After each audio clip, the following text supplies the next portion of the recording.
introdução, capítulo 11, as dimensões da igreja. Um assunto também importante. A gente olha para a igreja e pensa, puxa, mas com 2 versículos eu mato o assunto. Tá vendo que não é nada disso? Tem uma porção de coisas que a gente precisa saber acerca da eclesiologia, porque, meus irmãos, é uma doutrina fundamental e importante, tá?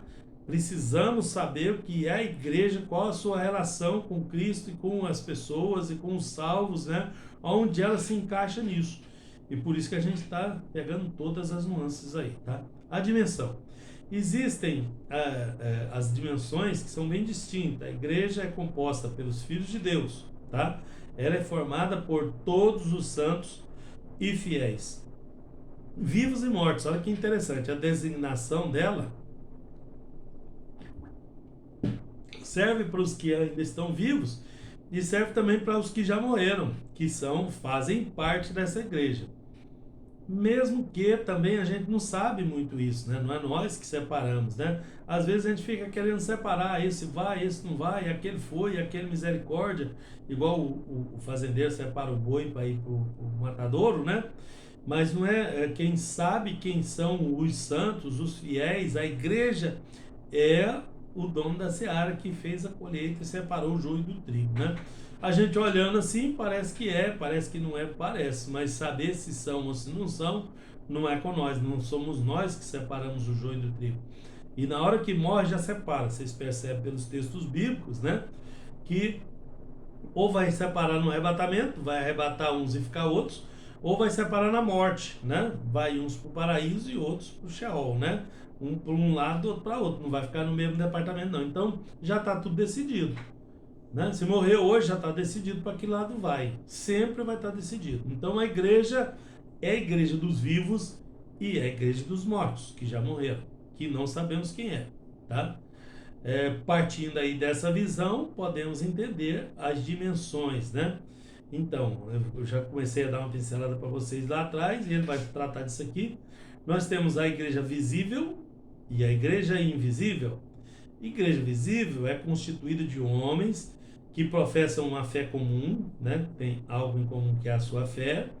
No nosso caso, tem um credo inteiro, deixo ele sempre aí para vocês na apostila, os 13 itens aí do credo das Assembleias de Deus, né? Então, professamos uma fé com base nessas doutrinas aí, observam costumes comuns, usam meios visíveis da graça de Deus, né? A igreja visível é a que se pode ver. Então, você tem lá a igreja, né? Lá dentro da igreja tem uma porção de gente, bom, essa é a igreja, né? Essa é a igreja do setor fulano de tal.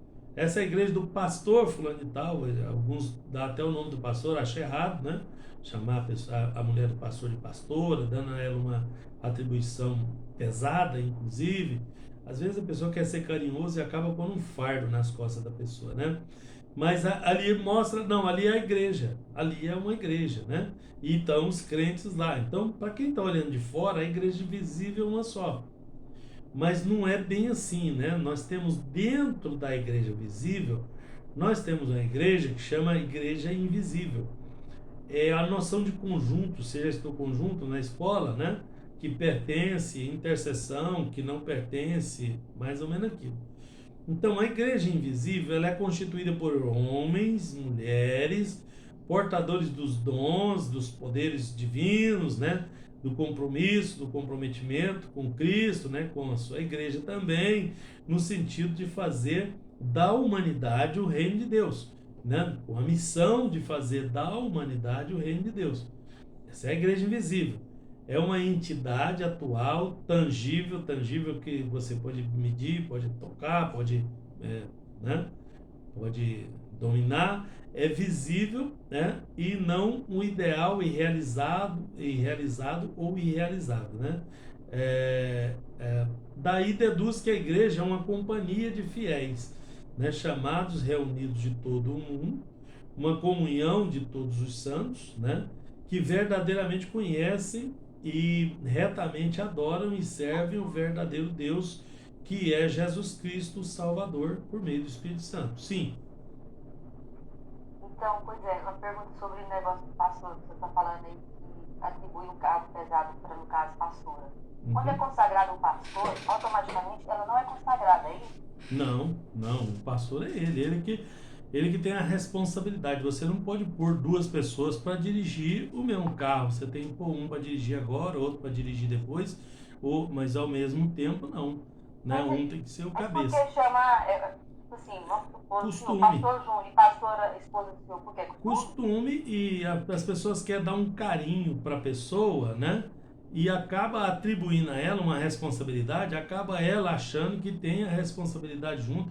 Por causa disso, muitos tiveram muito problema na igreja.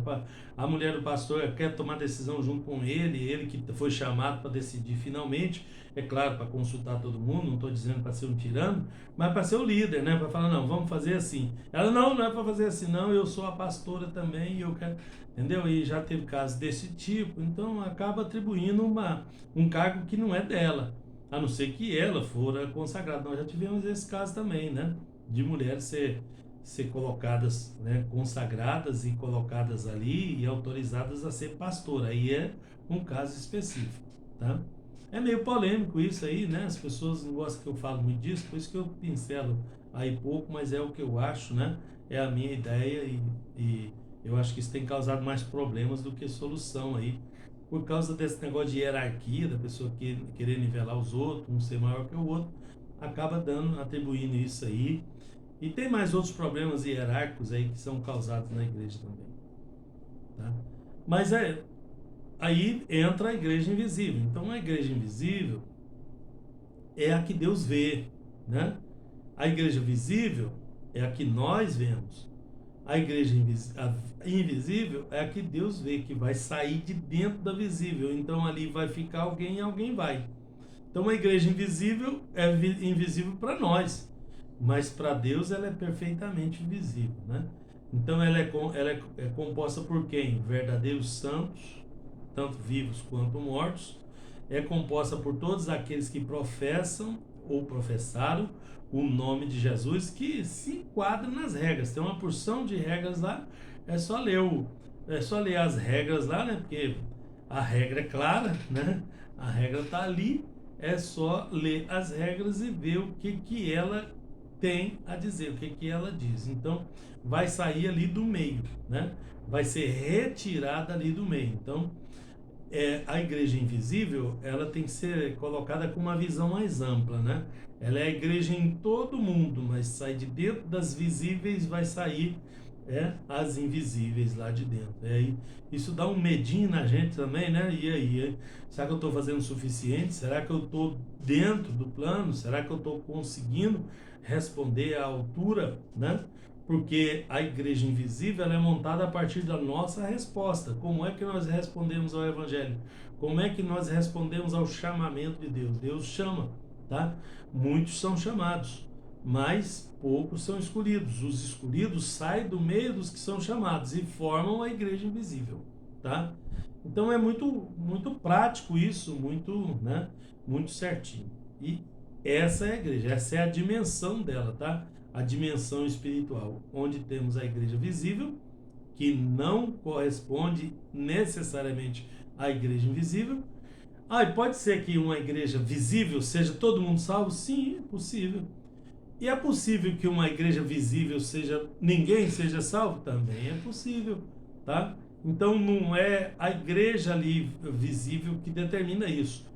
É a visão de Deus, é o padrão de Deus que vai olhar e vai separar os bodes das ovelhas, o que presta do que não presta, o grão da palha e tantas parábolas e tantos exemplos que nós temos dentro da própria Bíblia aí.